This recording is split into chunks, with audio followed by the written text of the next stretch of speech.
And joining us now with more on this controversy is Dr. Corné Bekker. He's the Dean of the School of Divinity at Regent University. Welcome, Dr. Bekker. It's good to be here, Mark. Yeah, thanks for joining us. We know the Old Testament records Baal worship. What are some of the more well-known references? Right. The word Baal is actually a name for a number of Canaanite deities that folks worshipped during that time. And throughout Scripture, the moment that the Israelites come into the Promised Land, the Scriptures consistently record the fact that God said, do not worship these deities. Probably the best known version is what we find in 1 Kings 18, in that marvelous section where, of course, Elijah, and then a little bit later on in that same book, confronts the prophets of Baal. That's right. Describe that situation a little bit more for us. Right. So it was a time period where Israel left the worship of Yahweh and started to worship this group of Canaanite deities. The word Baal literally means owner or Lord. And the question was, who was really in charge of the destiny of Israel? And Elijah at that point in time stands up as a national prophet, and he confronts the nation and say, this day you will choose. Who will you worship? Yahweh, the God of Israel, the true God, or this group of deities? Okay. Well, what was involved in Baal worship? Tell us more about their practices. Right. This group of deities were always connected with the idea of fertility, and it was extraordinarily gruesome in their practices. And one of the things, for instance, that they would do whenever there was indeed a concern about their future prosperity, the ability to feed themselves, they would sometimes take their firstborn children, and in the worship of Baal, they would go forth and burn these children alive. And while these children were screaming in agony, these folks would engage in all kinds of sexual, perverse acts during this time of worship. Just extraordinary. Yeah, absolutely horrible. Well, how did God view Baal worship, and why was it so egregious? Well, again, it goes back to this original meaning of the name Baal or Baal, owner. The question is, who's in charge? And God consistently prohibited the Israelites from engaging with people that indeed worship Baal or to involve themselves in this kind of worship.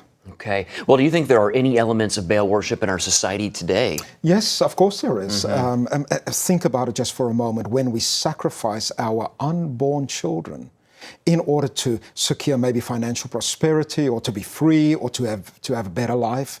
I think the number now in the United States is that since Roe versus Wade, more than 60 million children have been slaughtered. This is very much akin to what happened in Baal worship, at least in my mind. Wow, wow. Well, in June, a temple of Baal is going to be recreated in Times Square, New York. Is that something to be concerned about? I mean, it concerns me. I think it's something that we have to be extraordinarily concerned about. And again, this is a reconstruction of a temple from Palmyra in Syria that ISIS recently destroyed. And we have to stop for a moment and ask the question, why in the world would we honor such a gruesome practice? That's true. So what is behind this? What's the reasoning behind constructing that temple in Times Square? I think there are two things going on. I think there might be a larger, sinister plan, but I think maybe perhaps this is a materialist reading of the world where people simply say this is culture, there's nothing sinister behind it, there is no God and there are no evil forces. But I think as Christians we have to stop for a moment and recognize once again what it is indeed that we are celebrating, that we say is important. To me, I would think that the people behind this, building this temple, should be in fear of the judgment of God. Would you agree? I think all of us in America need to be, maybe even around the world, just stop for a moment and ask the question whether God is indeed God. How in the world could God not judge us when we stand by in the slaughtering of innocent children, people in the womb? We are defined in a culture by how we treat the weakest. And who is the weakest among us?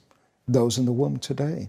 And I do believe that we have to stand for a moment and ask that deep question. Yes? Wow, wow. Well, what message does this send, would you say? You talked a little bit about that. Elaborate more, this construction of a temple there in Times Square.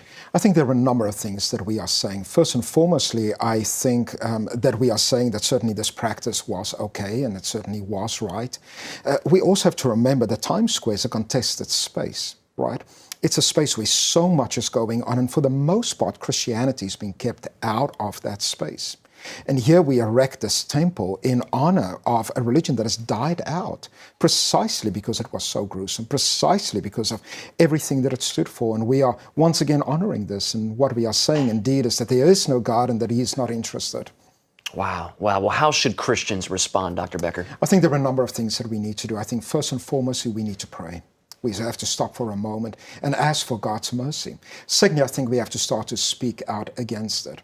You know, you think about just again, New York City as a city that has experienced so much in recent years. Should this not be a time period that we should stand and be praying for the mercy of God and for the protection of the Lord?